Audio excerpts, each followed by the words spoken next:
I'm Ranjini Mansani from the Daily Maverick. What I wanted to find out from the Commander-in-Chief is that you're asking for the special sitting to be convened before SONA. Is there any problem with the President delivering the SONA and then during the debate, which happens the next week, that those questions are posed to him, because then he gets the chance to respond to the questions you ask? Do these questions have to be answered before he delivers the SONA? Because if you're saying you're doing it within the rules of Parliament, surely that means that you can then do it the next week. Are you determined to do it before the SONA or at the SONA, to make the point? And at your National Congress, you announced that a special fund will be set up to defend people who get in trouble with the law for illegal land occupation and mine occupation. How far is that process? Do you already have some funding in place, or can people go and get arrested in the meantime? Thank you. I think it was you.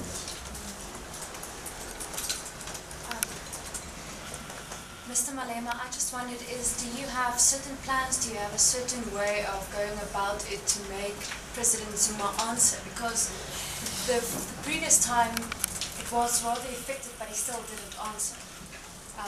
We heard pay back the money and it became a slogan across the country, but he didn't answer. So do you have a specific plan to make him answer the SONA? Thank you very much. Kenita from the Men and Guardian. Just in terms of what's going to happen on the 12th of February 2015, are we going to see buses of EFF supporters being bussed to Parliament in an effort to show some support? Is there an actual program of what's going to be said, when it's going to be said? Is there going to be jostling or chanting while the President's speaking? And also just a point of clarity, on the expropriation bill, the draft bill that Cabinet approved last year, we saw the ANC saying that it's going to be passed in Parliament this year. And we know that that bill says that government will obviously pay for land. But are you going to support that at all, or are you going to vote against it in Parliament? Thank you. I think it was you, sir, in the glasses. How was the last one? With the glasses. Oh, yes. It's Kaya Kumalo here from Kaya News. Just to get an indication regarding the establishment of your branches, of course ahead of the 2016 local government elections, have you perhaps pinpointed certain provinces whereby you will go out and roll out your programs? And just to get the EFF's commented too concerning the African Union, regarding Nigeria with the Boko Haram killings. A lot of people have just lashed out at the continental structure. So what's the EFF's view? Thank you. Kenya from Sowetan. At the elected conference, you mentioned there was going to be a rolling mass action on the financial sector. Can you just give us an update on that? How is it going to unfold, and when should we expect to have one of these protests happening? And you also mentioned there's going to be a visit by the leadership to provinces to consolidate whatever that is. So I just want to find out, what does that entail? Are you going to, what are you going to be bringing to the structures? And also, you said that you will never be, you won't be purging any members, but there's been reports that, especially in the Free State, some members have been sort of removed. Is there any way of intervening in that? Gentleman at the back. Okay, are we done? Thank you. Well, we took a decision in our People's Assembly that we will not remove any member on the basis that that person contested or declined to contest, or whatever perceived differences in the National Assembly. And we say in our statement we are committed to that. But we're not committed to some nonsense of people who want to undermine and elected leadership. Anyone who wants to undermine this elected leadership, he or she will find us ready. We're not going to be held at ransom here by people who are not elected and who think they are entitled to be elected. We're not going to allow that. We're not going to allow people to go and use the EFF resources and offices to establish another political party. They must just have the necessary courage and leave and go and form their own political parties.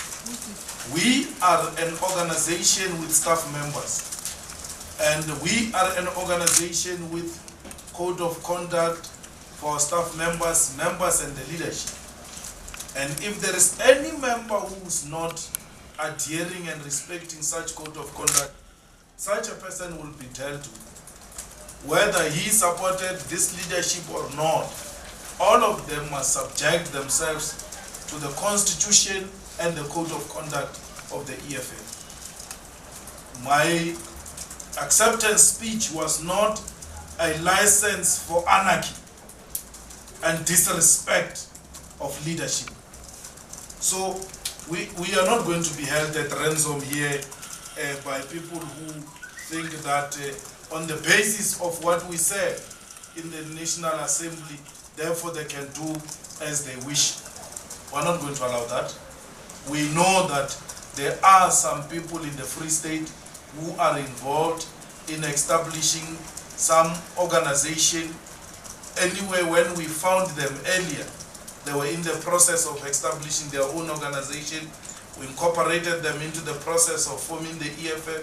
When they couldn't emerge, they are now revisiting that idea of forming the Free State-based organization.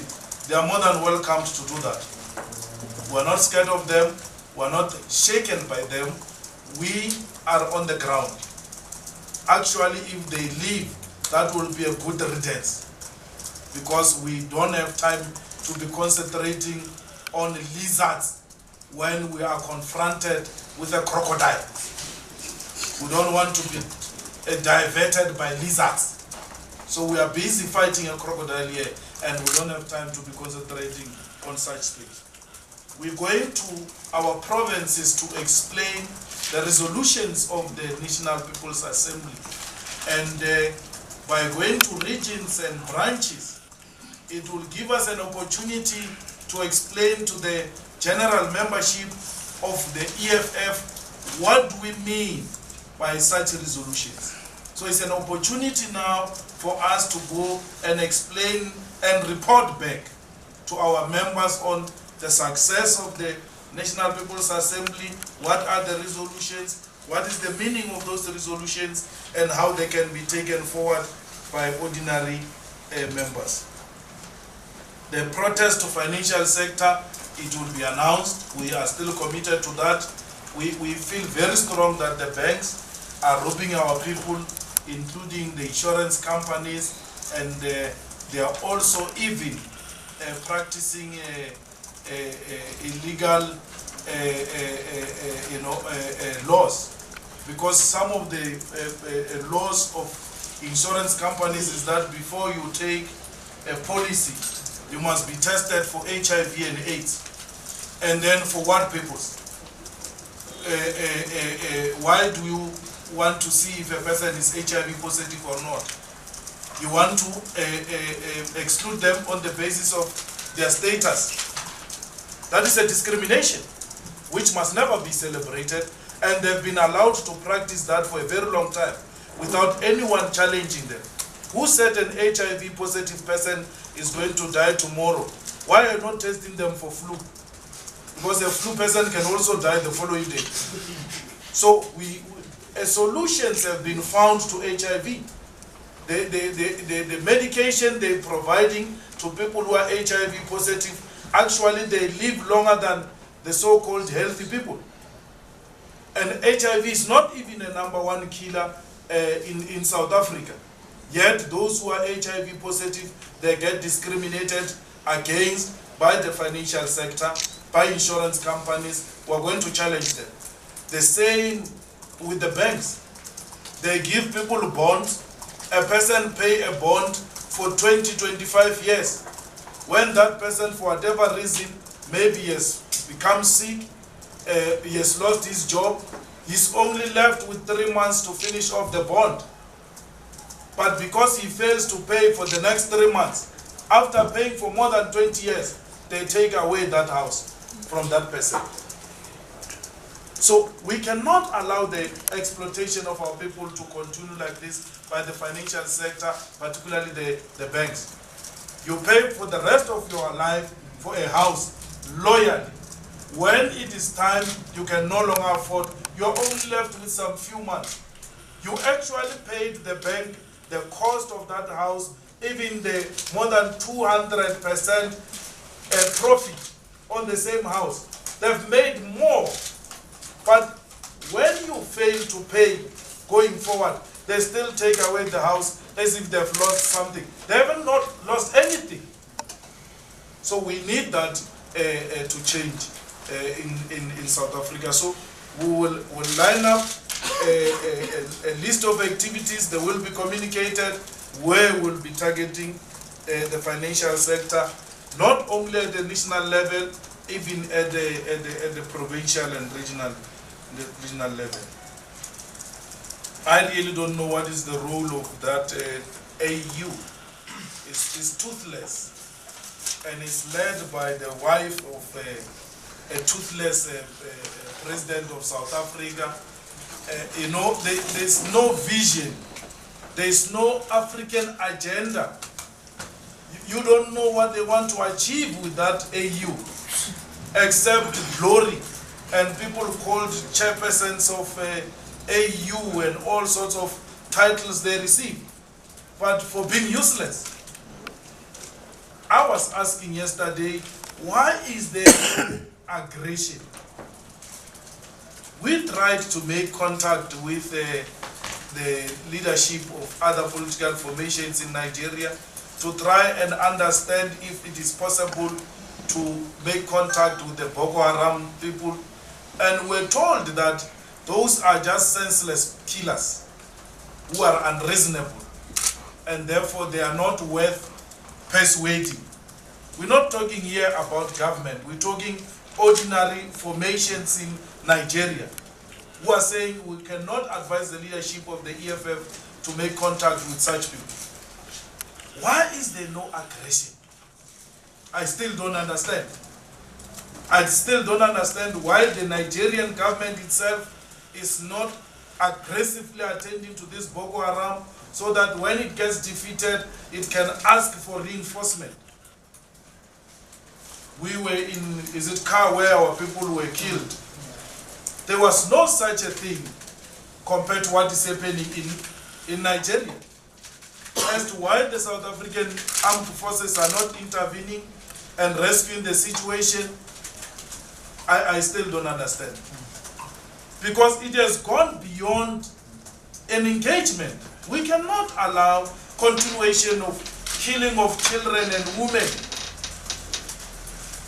Whatever the political agenda or religious agenda you are pursuing, there is no amount of justification you can put to justify why you're killing women and children because of your agendas.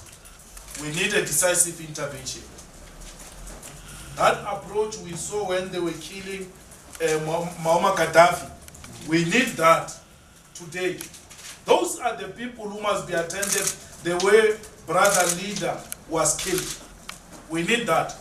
AU is not calling for that. That good look and as good look or good luck, whatever the name, or bad luck, I don't know. He's quick to release a statement about the killing of Paris and don't say anything about the killings in his own country. That is an irresponsible, leadership. So really there is no AU. It's just the Zumas enjoying glory and being called with different titles. They think they are the royalty of this continent. And so really we need some intervention. We hope that one of the African states will have the necessary courage to come and rescue our people in Nigeria, who are really saddened by what is happening in Nigeria.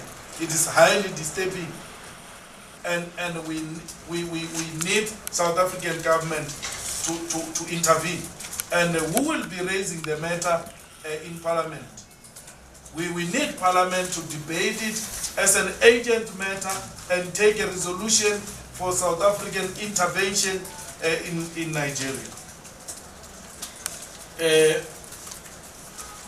We are establishing structures everywhere, but my interest is going to be in Eastern Cape and KwaZulu-Natal, because that's where we're lagging behind.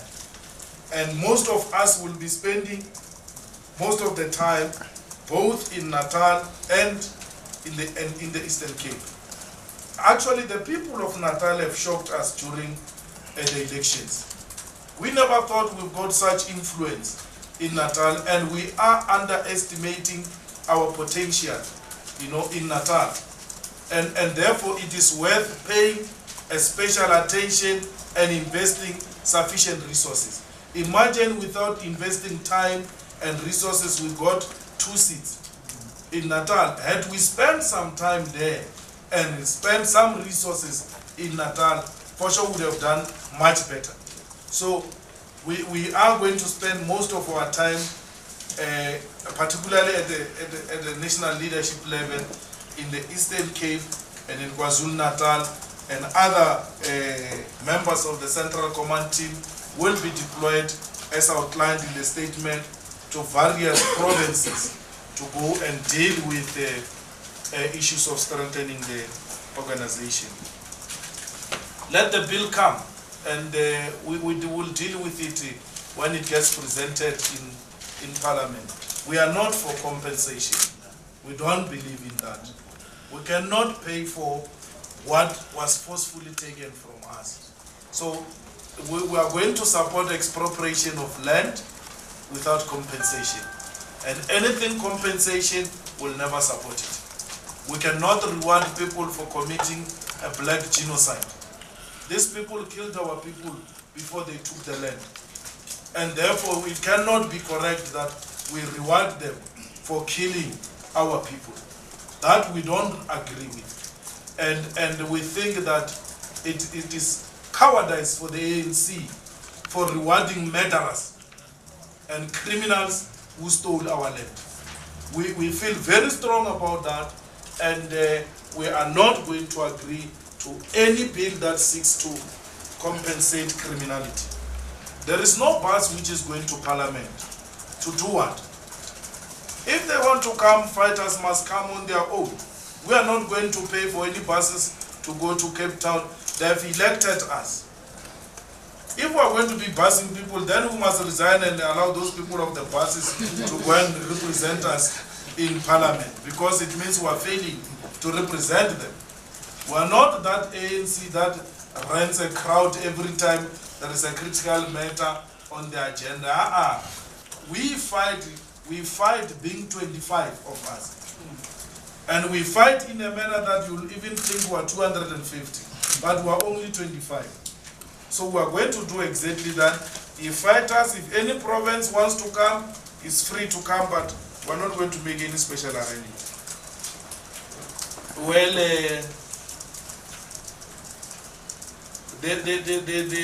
we are going to establish, we just started a year, we opened on Monday.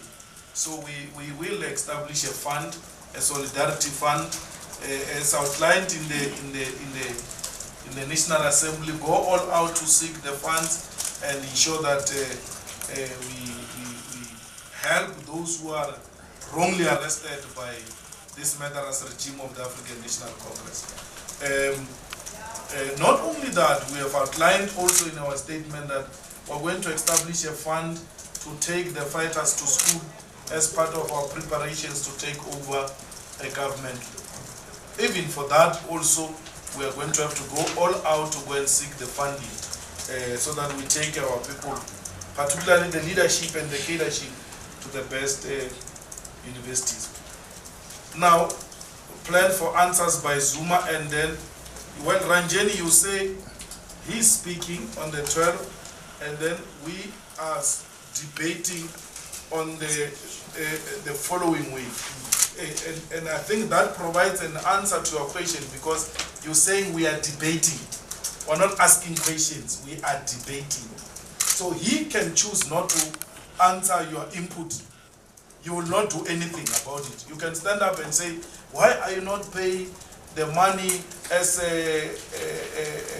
directed by the public protector?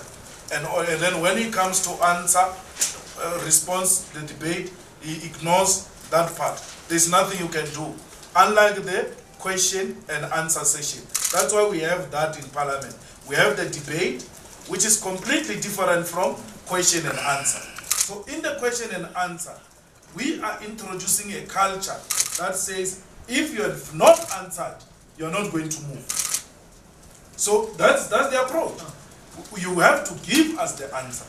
So we cannot force him in the debate of the State of the Nation to give us the answer, because it is not permissible. He decides which questions to answer or which comments will he want to comment on. The questions are numbered. They even say the EFF question. He's forced to answer it, that one. So that's why we don't think that even the debating of the State of the Nation will help us resolve this matter. Well, the plan for answer from Zuma is patience. We are in politics.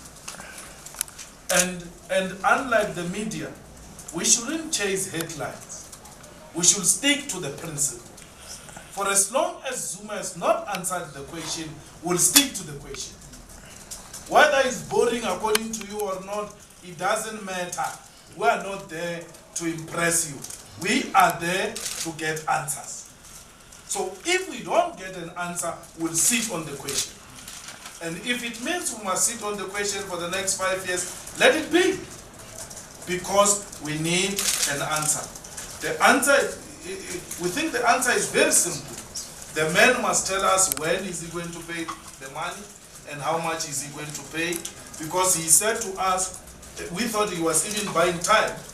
He said to us, he has referred the matter to the minister of what police to work out who must pay and how much. Okay, we waited for that long, even when we didn't want to wait. Have we received the response from the minister? Surely he should have received, he must have received the response. A minister who takes 3 months to respond to the president, that minister must be fired then. The president can't say to you, tell me who must pay and how much that person must pay. You sit forever with that question. If the minister is not answered, the president must fire that minister. What did the minister say, Mr. President, since you have referred the matter to the minister? Who did he say must pay and how much must he pay? That is at the secondary level. At the primary level, they said you, President, must pay by the public protector, and that's what matters to us. That's how we're going to deal with the questions. Remember, this matter is not about Nkandla. It's about accountability and corruption. These are the faces of lack of accountability and corruption. We are speaking Nkandla because we are fighting corruption. So once we win Nkandla, we have won a fight against corruption. People will never agree to be accountable.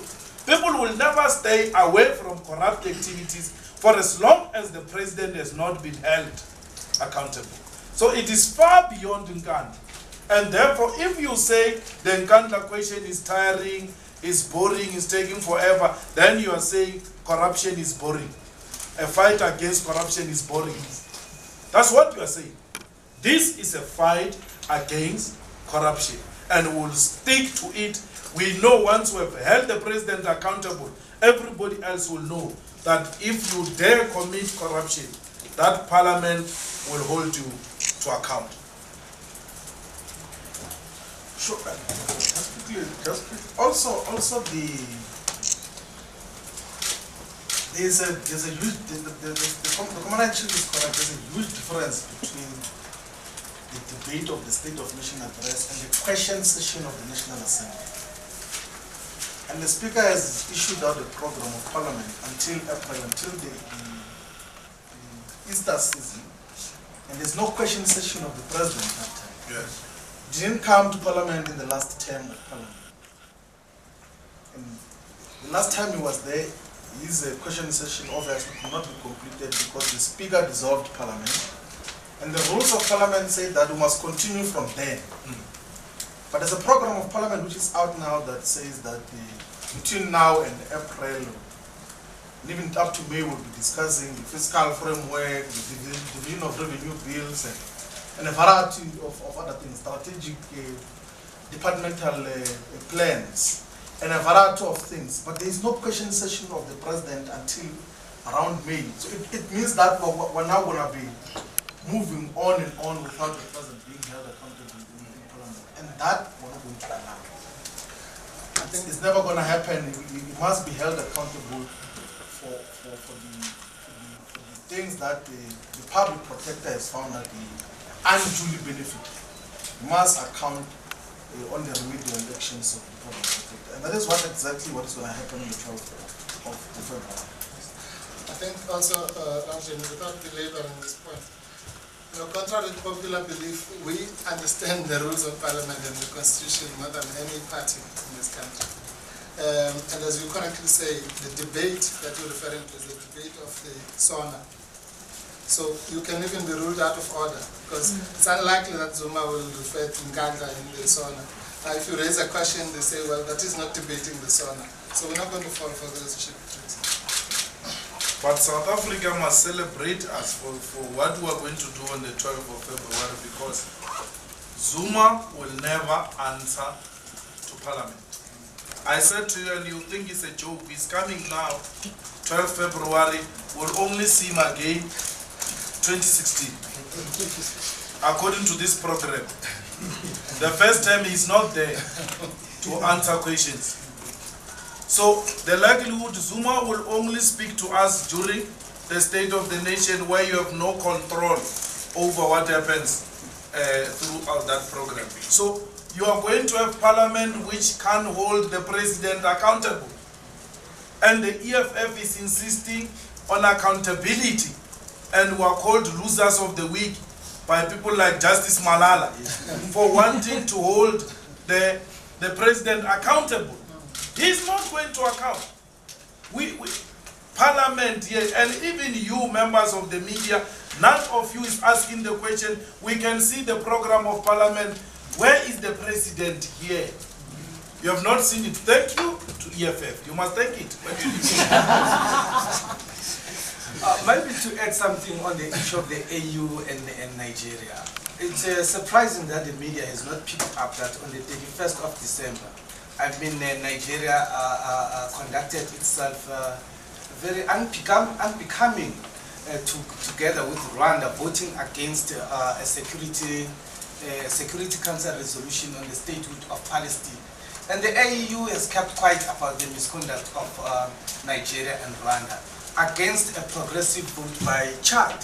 So, Deputy President used to tell me that Nigeria is a very useless place where there's no government. I've always disbelieved it because I happened to spend some time there on studies. But after the vote on the 31st of December, how on earth would you not push United States to veto a resolution, because it did not have to reach the veto stage, that resolution, because it was able to achieve the necessary number of no votes, which includes Nigeria and Rwanda.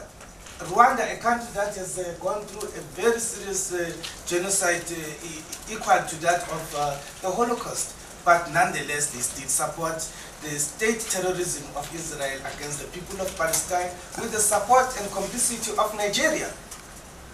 Then where is the AU there? Have we heard anything from the AU about that?